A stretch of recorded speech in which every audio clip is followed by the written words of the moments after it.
I want to welcome this week's guest, the creator, the owner, the founder of Topshelfers Podcast. Wes is here. Yes. Welcome. Thank you. Thank Wes you very McBee. much.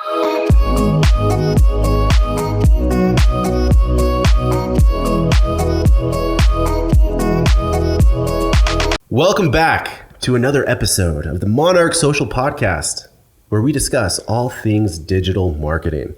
In hopes to give you, the viewers at home, some valuable insight into this digital marketing world. Hell yeah, man. We're back. Yeah, man. We're back. We have a new set. Yeah, we kind of transformed our old set into a better, more efficient three-person set. Yeah, we had the table set up and it was just too close. And Way so, too close. With the TV behind, kind of like made the lighting behind the TV kind of messed everything up. Yeah, so we completely changed the room and now we're long ways in this room. And so a little new setup. We're going to try it out. Testing it out, like I said. Don't get too attached to anything because things can always change. I think that's our lives, Koa. Yeah. Things can always change, right? Koa, Yeah, man. how was your week, buddy? It's been a crazy week, dude. You always say that. I know it has, and it's getting crazier. I'm waiting for one of these weeks where I'm like, yeah, man, pretty chill. Yeah, it was actually, everything went smooth. It's literally been crazier and crazier. And just when you think it doesn't get even more crazy, something happens and we add something and it's just chaos. But it's cool. Yeah, to bring kind of the listeners up to speed and to everything that's going on is Monarch is in a significant growth phase right now. Huge growth phase. Huge growth phase. We've hired people on. We've said goodbye to some people and clients right now. It's always in marketing for us. What we have seen is the beginning of the year, quarter one, especially January going into February. Yep. A lot of people pull the trigger on marketing. Absolutely. And so we've been signing on clients super consistently and big ones, big projects, big stuff going on. And so we are pretty slammed right now. And it's been, it's a good thing though. I'd rather be slammed than dead. Exactly. When I say chaos, I never mean that in a bad way. It's more like, okay, we're on our great. A game. This is all stuff that we always want and everything we wanted. But now it's like, okay, how do we execute on all this new stuff that we have? So Yeah, one of the things, and I'll tell business owners this, is as you continue to grow, it's so important to have processes. And so you're not just winging it. It's, you have a process for everything. How do you hire? How do you train? How do you take a client on board and put them in the ecosystem of your business, right? And so processes have been getting really tightened up in Monarch as well as we continue to expand. I mean, we're making a goddamn empire over here. I don't know how to say that lightly, but we got big plans, and this year is going to be crazy. 2021, baby, let's go. Year of the Monarch. Wait, what is it? It's the Chinese New Year. The year of the what? About lunar. What was the lunar thing? Wes, what was? Asking the wrong Oh guy. man. What was the lunar thing? I saw something about lunar year. No, dude, we landed on Mars yesterday. No. What? You didn't know that? No. What? I've been busy. That's how busy Koa's been. He has no idea. We landed on Mars yesterday, dude. What? I had no And idea. they're doing some really cool stuff with that. But anyways, what I was saying, it was Wait, humans landed on Mars? no, Okay, robots, okay. bro. Then that's old news. We've done that before. No, but it's a whole new mission that they're doing some really cool stuff doing. Liberty did that when I was Okay. 14. Anyways. Unimpressed Mako Yeah, not over here. even impressed. Not impressed. Anyways, I want to welcome this week's guest, and I already said it, Wes, but Wes is here. Yes. Welcome. Thank you. Thank Wes you very McBee. much. Yep. The creator, the owner, the founder of Topshelfers Podcast. Yes. The Man. podcast guy. Wes is a podcast machine. That's his main one, but he is actually the host and creator of multiple podcasts. That's correct. I'm running 5 in total as of now. 5 podcasts. And No so way.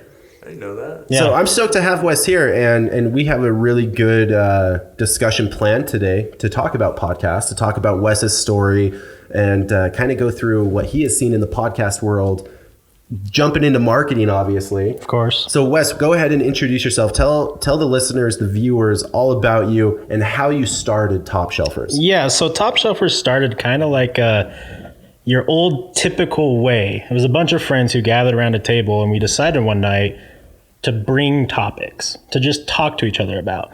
A lot of it was super emotional. Like some people were going through some hard times, like how to deal with emotions. And it was a bunch of like grown bearded men sitting around a table, like crying. And we're like, what if we made a podcast out of this? Have you ever seen that? Wait, hold on. So you guys decided to start talking to each other without even like recording anything before? This was like a group. This was pre-Rogan blow up. This was like right when he was in like episode like 300-400 when he started becoming like a, you know, like a name. Yeah. Now here's the problem. When you have a great idea, pull the trigger.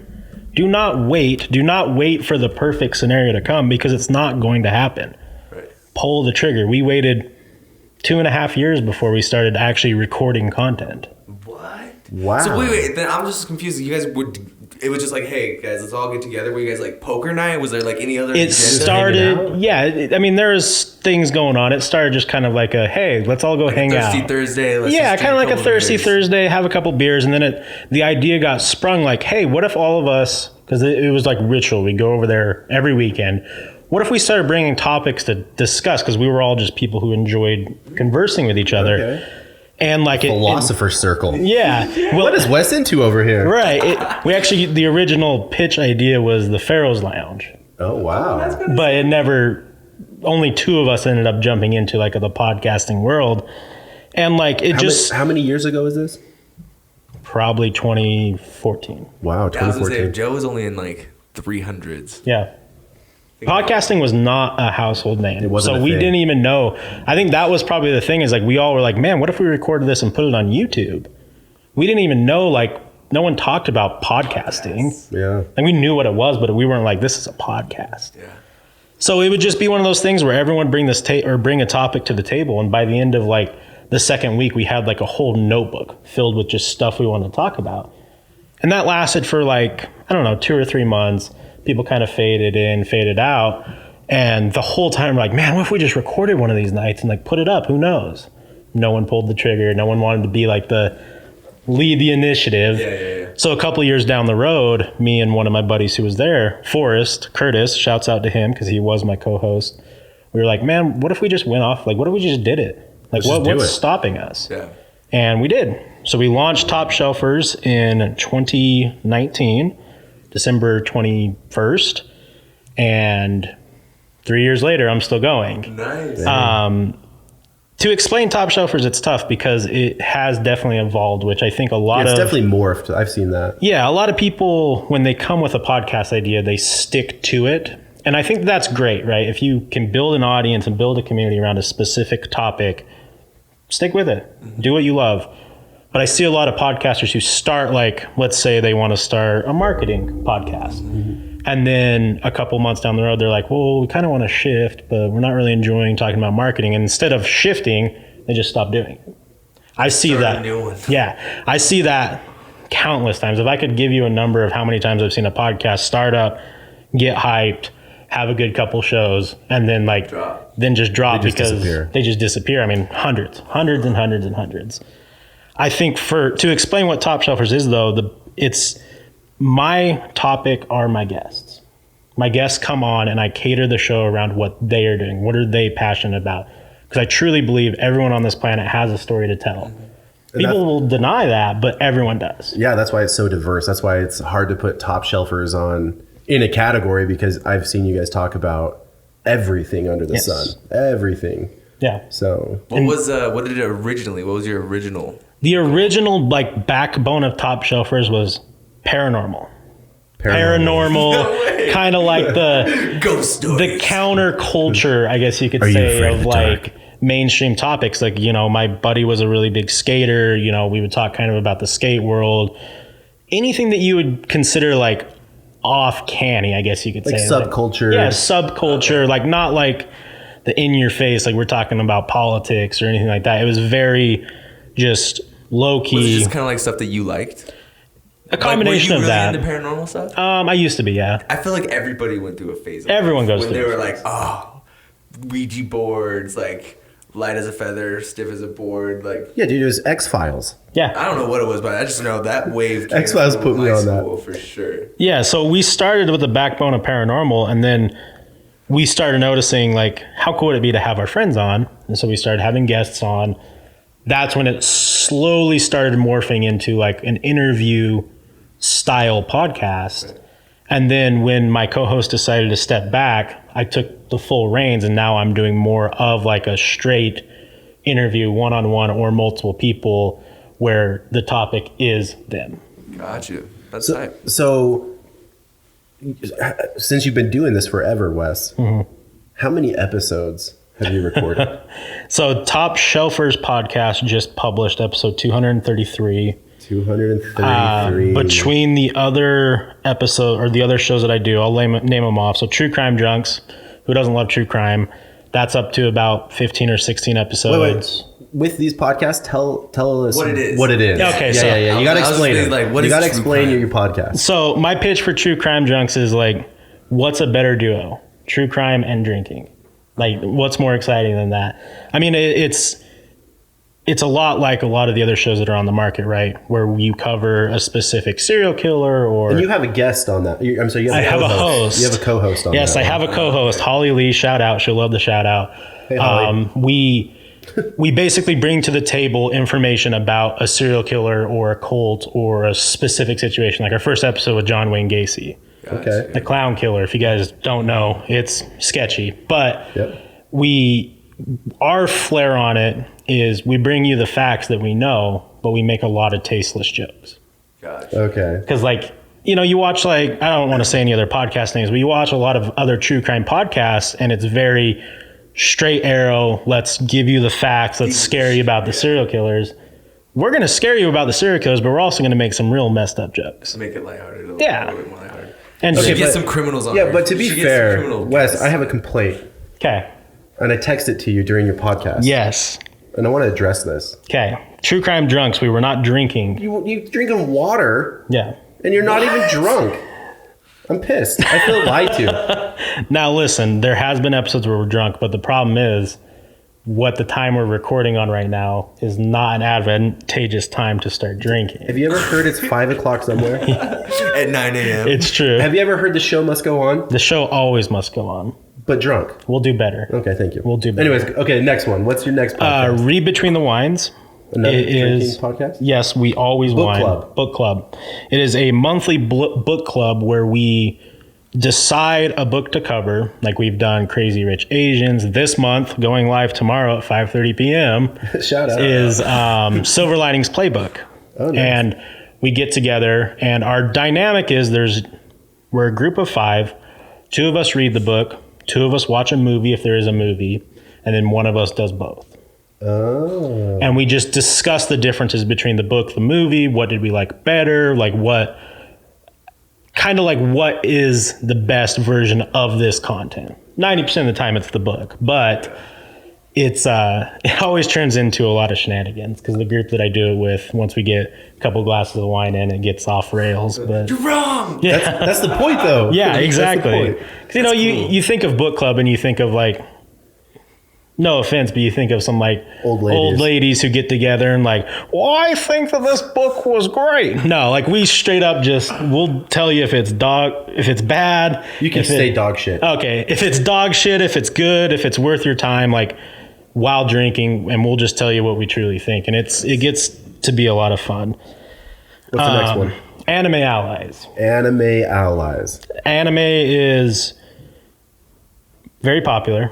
I mean, I think the anime... It's getting more popular. It's getting so much more It's getting like popular. super mainstream right now. Oh, so mainstream. From someone who used to watch anime when I was younger, it's very interesting to me to see where it's at nowadays, because I never told people. Because it was almost like... You were a closeted animator? Yeah, a closet weeb. I loved like Yu-Gi-Oh! Is considered anime. Yeah, absolutely. Pokemon's considered anime. Yeah. I haven't watched Pokemon since Guys, I I've was- tried it. I can't do it. No, I get it. Like, it's pretty sick. I've tried it like multiple times too. Because I see the hype. You gotta watch some of And a better one. Yeah, see, and that's what everyone tells me. And I try them, and then I'm like, what? Here's the thing. What is, am I doing with my life? as someone who's dabbled quite a bit in anime, I do truly believe there's an anime for somebody. Yes. And the problem is, like, I imagine for you, the anime that you get recommended is probably more mainstream, like Mm-hmm. Attack on Titan. Yeah, Attack on Titan. See, if I were to, the Morgan that I know, if I were to recommend something, I would recommend like Clannad. And what that is a slice of life. Okay, if you're gonna make me try anime one more time, I'll do it for you, It's Wes. good. I'll do it for you. If but you it's watch hard. that show Yeah. and you don't cry, and you don't feel like you gained like a real big like happy part in your heart, I don't know what to tell you. I don't know what to tell you. Dude, I'm one that I have never been into anime besides like Yu-Gi-Oh and Pokemon. Those were like the two that were growing up. But then I totally bailed on anime. Moved in with my two old roommates who watch it all the time, and I was almost like forced to start getting into them. I found this love for them. Like they're so good, dude. What? Avatar even. Avatar Spicy. is my favorite. So good. My favorite cartoon, dude. I think it's this. I'll tell you a little story. You should watch Avatar. So I was the youngest of 4 boys, right? And so growing up, I always got picked on, and to the point where I almost stopped watching even cartoons, like at an early age, because like my brothers were too cool for cartoons, and I always wanted to be like my brothers, right? Oh my! So literally, like I refused to watch Pokemon. I refused to watch Dragon Ball Z. Never seen them. Maybe an episode, but that's it. That's and I think that's where it's deep rooted. Is like I can't watch in my head little kid shows. I watch Teen Titans still on the regular every Saturday morning. I think what you said is the biggest difference though, is when you start getting involved with like anime that's made for adults, you realize they're not kid shows. Like I'll give a perfect example. I get that. No, I get that. I get that. Gruesome shows. I'll give a perfect example, right? Naruto. Yeah. Okay, if you start with the original Naruto, it's like watching a child show. It's like very childish, very kiddish, very like, okay, like this is wholesome and sweet and kind of cool, funny. When you get into Shippuden, which is, so there's 2 sects of Naruto, kind of like how there's Dragon Ball and Dragon Ball Z. Okay. There's Naruto, Shippuden. When you get into Shippuden, you start getting topics like love, romance, like suicide, depression, anxiety, like how to be a leader. Like those are all intertwined, like very deep into the story. There's like very deep messaging within almost all really good, I would say, adult-friendly anime. Yeah, it's like a deeper meaning behind what's happening. Like you'll see some crazy stuff, some of the most outlandish things ever. Like people turning into objects type thing. Yeah. Weird. But if you can't get past the facade of like visually, like this stuff could be like crazy. It's nerdy. It's in the nerdum world. Sure. It's hard to like jump in. Yeah.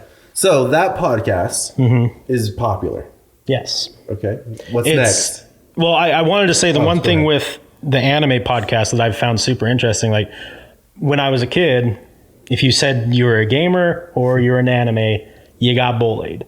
And now it's almost like everyone is either a gamer or into anime. Yeah. And it's so cool as someone who is like an OG living that life to see now it's culturally acceptable that I see these kids who are like 6, 7, 8, 9, 10, whatever it be, and they're openly able to talk about sitting at home and anime making them happy or these games making them happy. And that brings a lot of joy to me because now it's acceptable. It is, for sure. It's getting there. And gaming is blown up also, especially like with esports and Twitch and, you know. College campuses are throwing up esports stuff. Yeah. In Vegas, aren't they starting that? Oh, yeah. The esports hotel. They're doing something there. The University of Utah, don't quote me on this because I don't know how to get involved, but I believe are offering scholarships or were offering scholarships for League of Legends. Yes. Oh, my God. So...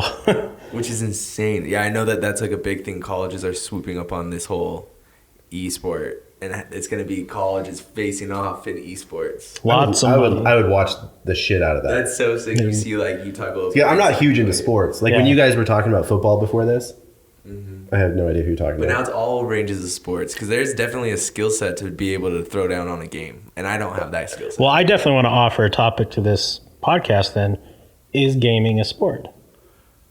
I would say... Yeah, it's called esports, bro. I would say, I would say it's a different league of sports.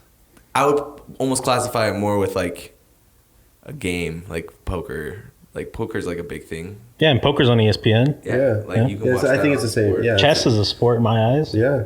But it's not, like, a physical sport. Yeah.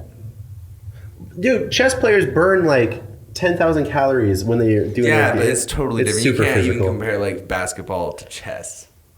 Like, as far as physicality. Oh, physicality. Okay. Well. Yeah, I agree. So, next one. What's your next podcast? The last one is DaxCast. It's currently on hold. So what DaxCast is, I'm actually the co-host on that. but I run everything on the behind the scenes, and he is a private investigator. Dax. Dude, I thought you were talking about Dak Prescott. No, I wish. Because he's out. No, I wouldn't be interesting doing anything with a Cowboys guy. Jake, Never. just kidding. Never. I'm not kidding. No, his name's Dax Wilson. Great guy. He's a private investigator by trade. So it's just very interesting to be able to pick his mind on what's going on. There's a couple other things with him specifically that you'll have to go watch the podcast to get an idea about, because I don't want to publicly denounce anything. But it's very entertaining and very interesting to get his perspective on topics. Sick, Interesting. That's some cool stuff, man. I didn't know you were doing as many as you were. I knew about Topshelfers, but I didn't know you had all these other ones. Keeps me busy, and the biggest thing that's different, the thing that I do different that I hope in the long run is going to set me apart, is everything I do is live.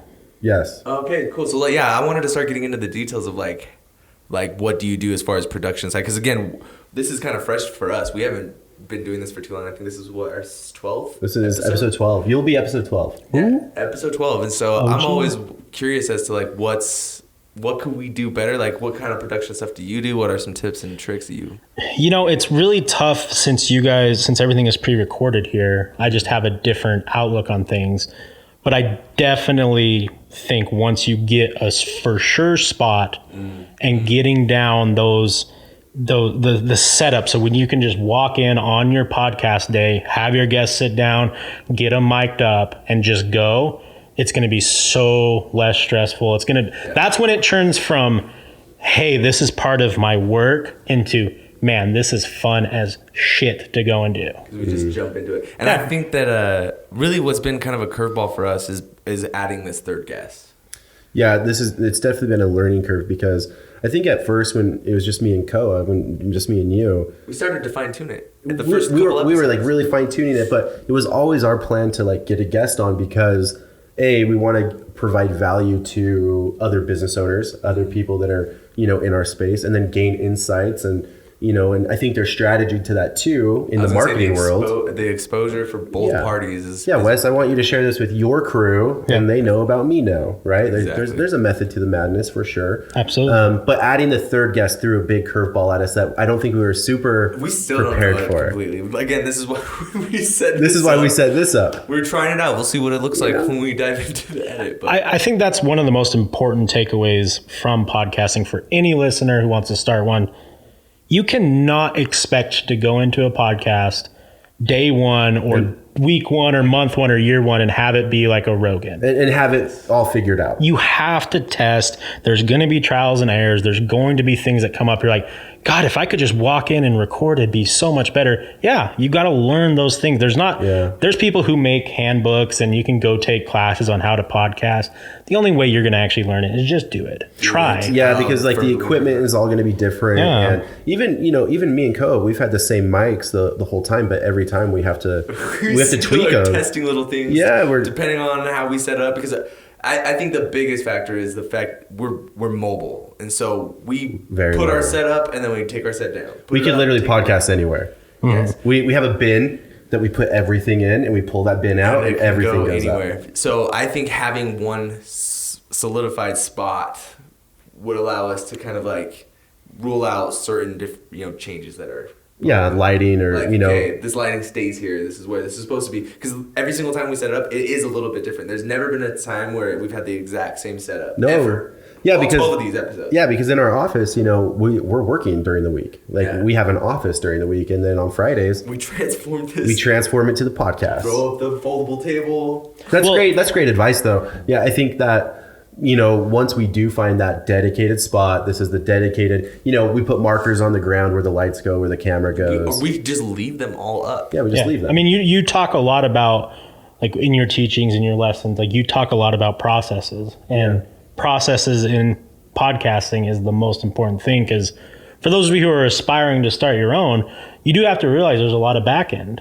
There's editing, there's uploading, there's even just being creative enough to make description boxes that are, engaging. Like that is work on its own. And if you don't really feel like if you aren't ready to dedicate 20 hours at least a week into podcasting, rethink before you start. You might not be happy. There's the pre-work, which is scheduling the guest, writing an outline of knowing kind of what we're going to talk about. Mm-hmm. The setup for us, because we don't have a permanent spot, the setup, the lighting, the testing, the audio, and then in the post, you know what goes into post, and especially because we're not live, Makoa and we do a lot of post work. It's all post.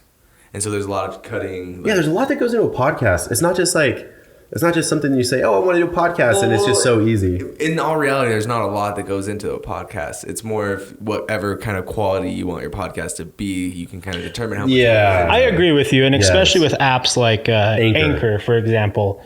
They have streamlined the ability to grab a mic or even your phone and start a podcast, and I think that's great. But we can kind of shift into one topic that I like discussing, and that is the saturation of podcasting. There's so many. There is so many, and it's a good and a bad thing. It's great because now how many people do you know who don't listen to a podcast? Very few. Very few. Someone has at least one that they're involved in. So that's great. So there's going to be tons of consumers. The problem is there's so many shows that it's very hard, especially now, to try and get noticed if you don't already have a community, if you don't already have a base for something else, it's going to be really hard to stick out. What's one of the ways that it has helped you with your different podcasts and Topshelfers specifically to help you stand out or to get noticed or to get exposure? Number one's consistency. So just consistency. Consistency is going to make or break your podcast. Cool. How many episodes are you doing a month? A month for Topshelfers? At least 4. So once a week, and that is not negotiable in my brain. Okay. For Topshelfers only. 4 a month. I have the capacity for 8 a month. 4 will happen regardless of what I got. Do you batch them up? What do you mean? Like instead of doing 1 a week, have you ever done it where you do like 2 or 3 in a row? My schedule does them live. Yeah, I do them live. Yeah, so right. My schedule is I will do 6 p.m. and 9 p.m. openings on Fridays. Cool. And sometimes I'll end up doing 8 a week or 8 a month. Sometimes I'll do my 4, but always 4. Always 4. Consistency is the most important thing. And being social on social media, if you're just on there making your posts, being like, hey, like this new guest is here. We're going to talk about this. They're really into this. That's cool. That's great. That's a great first step. But let's say I have a guest on who, I'll use an example of one of my previous guests the last month. She went viral on TikTok for a funny video, right? Where she dressed up like Guy Fieri, killed it, hilarious. Shouts out to her. But going on social media, going and finding those TikToks and being like, hey, it was so awesome to interview you under my Topshelfers brand. Go on to social media, under her social media, and thank her for coming on. Gotcha. Go to the hashtags that are relevant to that and be like, oh, you guys like Guy Fieri memes. I just had the girl who dressed up like Guy Fieri. Getting involved with those hashtags is just so beneficial because no one's going to organically find your podcast unless you are running marketing. Right. I think we completely agree with you. Here at Monarch Social, we create content for other companies and we post for them. But one of the biggest things that makes our posting campaigns and our posting services so effective is the interaction that we do.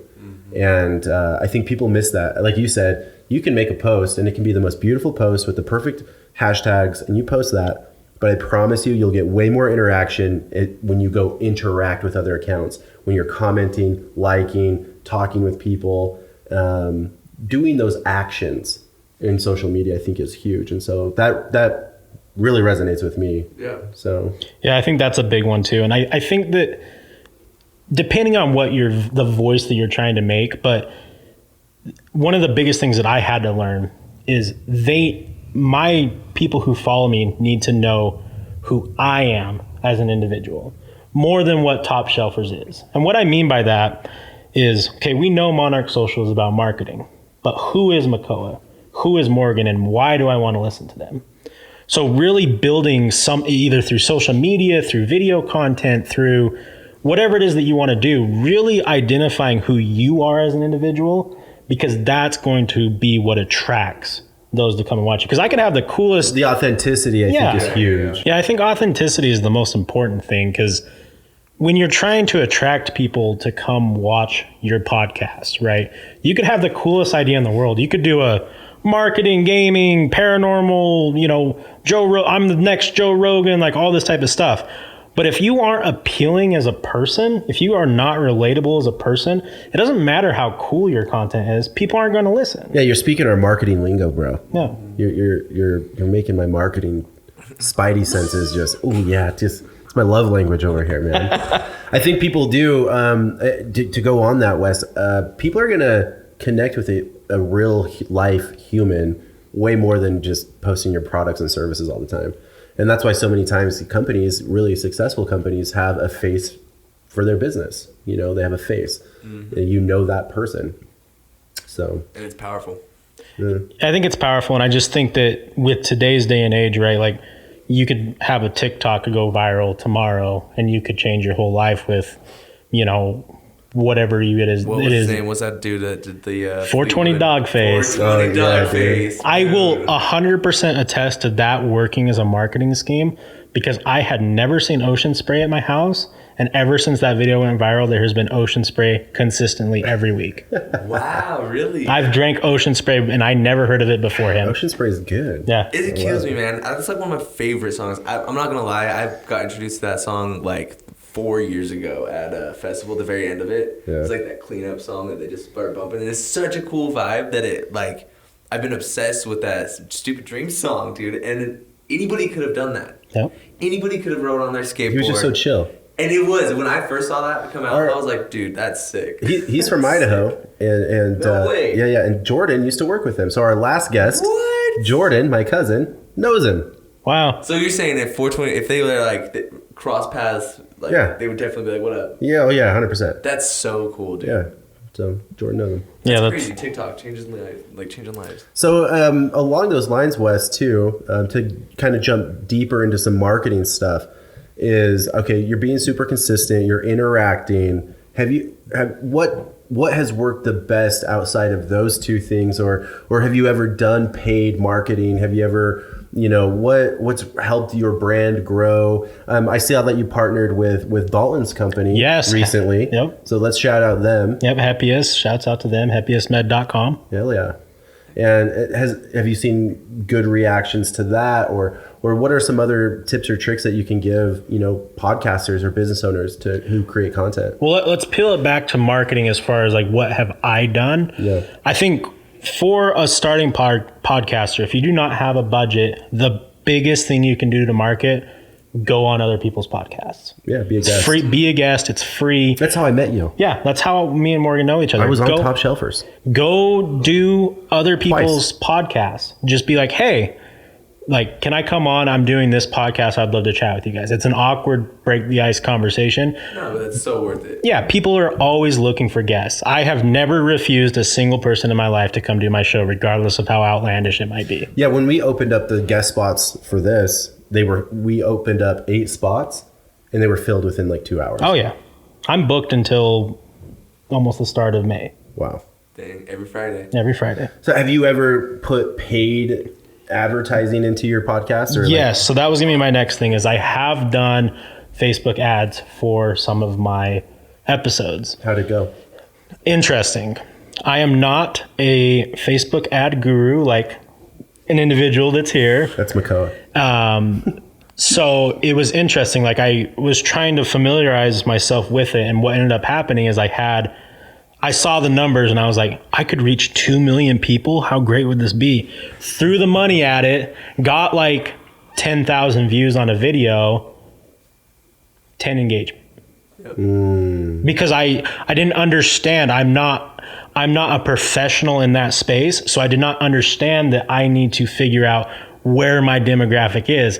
It could have been 2 million. Yeah. You just did the whole US. Like you just I did all of Utah. $50 and I'm just gonna hit all of Utah. You just full sent it. Yeah, and don't get me wrong, has having a video have 10K views beneficial?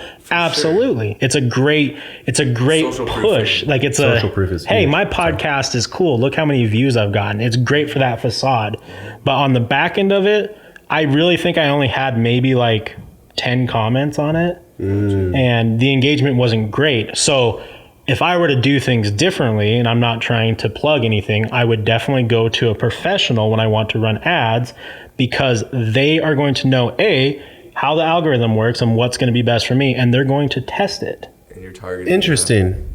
Weird how that is. Weird how that works. Yeah. You know, I always tell business owners, focus on what you're good at. I mean, there comes a time, like obviously budget is a huge thing. That's like the number one thing. When I work with small businesses, obviously budget, it has a huge factor to do with their capabilities and what they can do. But these business owners that have some money to spend and they have a marketing budget and they're still trying to do it themselves boggles my mind, because I just feel like they should be focusing. Wasting money, honestly. Yeah, like they're wasting money. They're throwing it away. They're not doing it effectively, but they could be making so much more money if they just focused on what they were good at, and they let a marketing team or a virtual assistant or a bookkeeper do what they're good that's at. just familiar with it, that has done it before. Yeah. If I could take it all back, I think I've ran maybe a total of 10 ads on my own. Yeah. If I could redo it, I would have taken all that money, gave 80% of it to a professional, and ran 20% of my money on ad spend. And I feel like I would have had tenfold the results that I got. Do you have a website? I do not. Okay. I was going to say that. That might be beneficial for you. Yes. It would be, because what happens is anybody, and I would have to look into see what you can do as far as tracking. Everything's so weird with tracking right now, especially with Facebook. But having a audience of people that have engaged, obviously you can create audience of people that have engaged with you on Facebook, and then create a lookalike audience of people of those people. But having a website would be even more beneficial, because you put the Google Pixel on there, you have the Google Analytics, and you're not just watching in podcasting, it gets a little muddled. I've heard this topic be discussed so much, because I still think that they're trying to figure out podcast tracking. Exactly. The numbers track somebody that's listening to my podcast on Spotify. Well, it shows downloads and stuff like that, but it is I still feel like we're at the beginning stages of like real good tracking in podcasts, and I'm sure what I'm talking about with that. But that's very interesting, Wes. Very, very great insight, and that's so awesome. cool. I'm glad, and I think this is super valuable for so many people, even outside of entrepreneurs, because I know so many kids that are trying to do podcasts right now, and it's kind of like a side hustle, and there's huge opportunity to even make money doing it. There is a lot. You just never know what's going to pop off. Exactly. So having somebody like you that is super knowledgeable about this type of field, I feel like there's a lot of viewers that could take, value points from this. What's did you? Yeah, I was going to say, if I were to give my biggest piece of advice from doing this for 3 years, is you need to keep your mental game in check. And what I mean by that is analytics don't lie. Numbers don't lie. But listen, when you start a podcast and you tell your friends like, hey, I'm starting a podcast, your first 5, 6, 7, maybe even 10 episodes are going to be huge. You're going to see great numbers. You're going to be like, oh my God, this could be it. This could be my career. I could make fortune. I could be the next Joe Rogan. Then they're going to dip. Mm-hmm. Your numbers are going to dip. Always. Very rarely do you see a consistent rise from those first 10 podcasts, and like you're going to plateau or you're going to dip. And it is very discouraging. It is. I've been there multiple times. I've taken breaks. I wish I never took a single break doing the podcast, because I got so wrapped up in these numbers, man, my first 30 episodes, I got 8,000 views, and now like I'm getting fractions of that. Like, what's wrong? What am I doing wrong? What's changed? And you just get on yourself, but you have to see the bigger picture, and you have to realize everyone has ups and downs. You go look at Rogan's numbers. I'm sure there's episodes that have millions of views, and then there's episodes that have thousands of views. Yeah. Like, it's just part of the process. You just really have to stick with it and stay motivated, and don't get discouraged when you see those bad episodes come out. No, and I think that directly translates over to business owners everywhere. With all aspects. With products and services and sales, and there's ebbs and flows in business and podcasts. That's just a reality. And it's so good to be aware of that. Mm-hmm. But I have a few more questions, because I'm really curious. Yes. Another one, a question that I have is, what's been your favorite podcast that you've done? That's number one. And number two is, what was the most viral podcast that you've done? What was the biggest reach, or what was one that had the most engagement? Okay. Favorite podcast is very tough for me to answer. Okay. Because you better say Morgan McKell. listen, the first, 1 and 2. the first one I did with you is in my top 5. Yes. Because you were, I'm not, you were able to bring an outlook to the podcast that no one has seen yet, because all of the guests were not in the space that you were in. Oh, yeah. Stroking the ego. Yeah, thank you. I think that my first episode that I did with what evolved into my True Crime Drunks. So when I met Cassidy Ricks and Holly Lee, who were a part of Read Between the Wines and True Crime Junks, that's definitely a big one in my brain, just because that has branched into the bigger picture that is what I want to do. As far as viral goes, it's very interesting because my two, aside from clips, that's another big tip. Clip your episodes.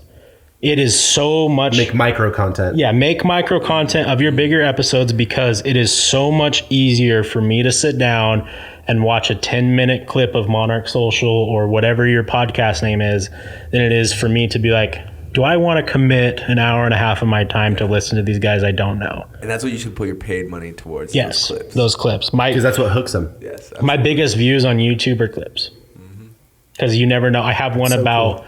And this is completely not political, so please keep your political opinions to yourself. Or not, and I'll fight with you on... Yeah. No, I'm joking. It's about Baron Trump's Marvelous Adventure, which is a theory that... conspiracy theory, for lack of better words, that Trump is a time traveler, and that the book Baron Trump's Marvelous Adventure was made in like the 1600s, and it has a lot of weird circumstantial evidence that links with the real life Baron Trump that the kid is now. I think that's like the best story to describe what Topshelfers is all about. It's very... Sorry to get off on that weird subject, No. but that video organically has gotten like 15,000 views. Hell yeah. The clip, and it's 8 minutes long. Clip your content. Clip your content. As far as viral for full podcast episodes, it's been so random for me. I have a couple that are in the multiple thousands, and I wish that I could tell you why. What's your most successful platform? Where people... Like Spotify. Is it Spotify? iTunes. Is it Apple? Is it YouTube? Is it the live on Twitch? Is it where? If I were to break it down, it's YouTube, which I never thought it would be. Twitch, Spotify, Apple Podcast, Podbean, and then I have a bunch of them that get like a handful of views that I'm just on to try and spread. Yeah, you see, this is great information for everyone listening. Even for us. Even for us. For us, for sure. You're guiding us, buddy. So great. thank you. Well, I've always wanted to be able to get to a point and I don't know if this is just a business mindset or maturing as an adult, but you get to a point where you realize like what makes you happy, and what makes me happy is helping. And it used to be I do charity services and I thought I could help there. But now I've gotten to a point where the podcasting, where like I go and help people set up their podcast and get them like afloat and kind of give them that like guiding hand of like, hey, this will help you. Like, do this. This is what I failed at. And it's become such a passion because I love just being able to see like when it starts clicking for some of these people that I help, and they're like, oh. That's why I love teaching. You should make a course. You should make a course. Podcast course. Yep. I don't want to make money doing it though. Send it That hurts away. my heart, but no, I'm sorry. We'll make the money for you. Yeah. You make it, we'll push it, and Listen, then the reason why we'll manage the money. The reason why I say that is for someone who grew up who wasn't artistic. I can't paint, I can't draw, I can't sing, I can't play music. I found my creative outlook through speaking and podcasting. Yeah. And I want to know if there's more individuals who are like me, who have always felt like they've been missing something. Like I grew up thinking that I was missing something because I couldn't do these things. I couldn't go and sing. I couldn't play an instrument. I always thought like I was missing like a big aspect of my mind. And when I started doing the podcast, I found that thing that I thought I was missing. And I want to be able to give that to the individuals who were in the same shoes as me. That's sweet, dude. Awesome. That's so cool, dude. All right, one last question for you. What's next for Topshelfers? What's in store? What's on the agenda? Where do you see it going, or what are your big plans this year? Or what's new? My biggest plan, goal or aspiration, is to become monetized. And I know this is funny, just going from not wanting to I don't want to make any money. I don't want to make money on teaching podcasting. Welcome to Topshelfers, everybody. Yeah. You never know what you're going to get. You never know what you're going to get. I don't want to make money teaching how to set up a podcast or what good steps to take. Yeah, but you want to make this an income stream. Yes, I want to make an income stream. So my main goal for this year, I finally obtained, I hope to be a long-term sponsor. And I want to be able to monetize myself on all the platforms I'm on. Yeah. YouTube, Facebook. Yeah, Facebook's another one that I'm really big on. Super side question, and it's relevant, is what are the avenues that you can make money on a podcast? Yeah, what are the different ways that you can make money? Tons. Sponsorships, affiliates, views, subscriptions. And sponsorship goes so deep too. Like you could do, that's a whole other episode we can get into. But getting monetized on, like, for me, Twitch, being an affiliate was a first big goal, because now people can sub to my channel for money. They can donate, they can give tips. Like, that's a big one. That's why I always push go live stream, because what is it? Why not? You're right.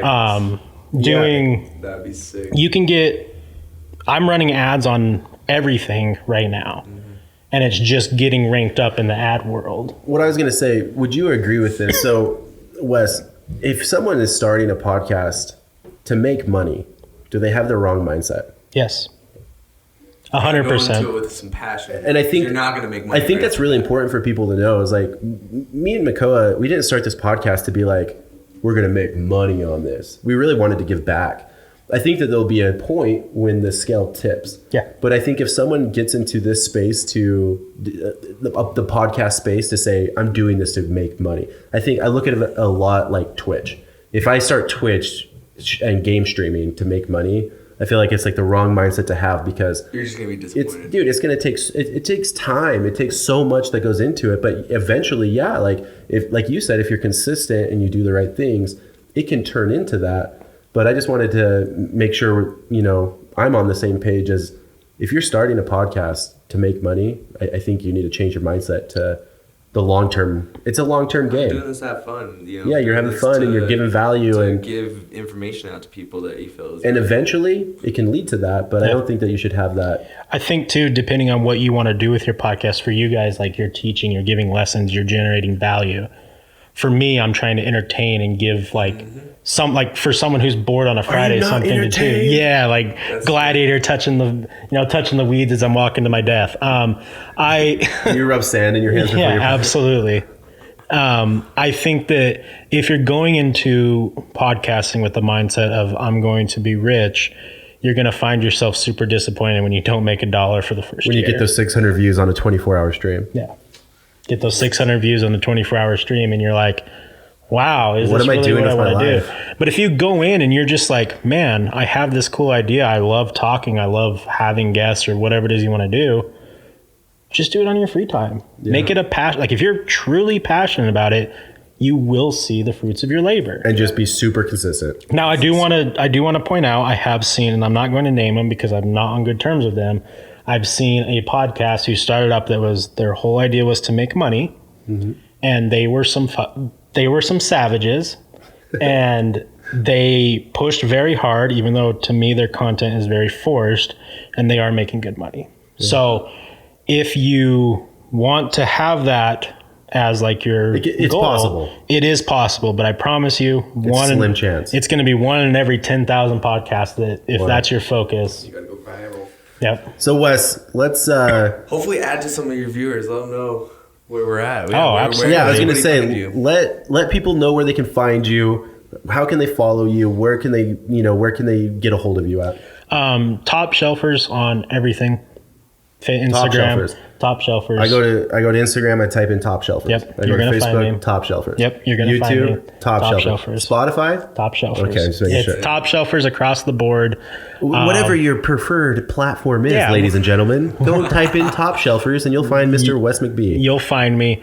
If you want to interact with me, if you want to be like part of the community, if you want to come be a guest, on Facebook, or I have other avenues. I'm sure we can get them linked.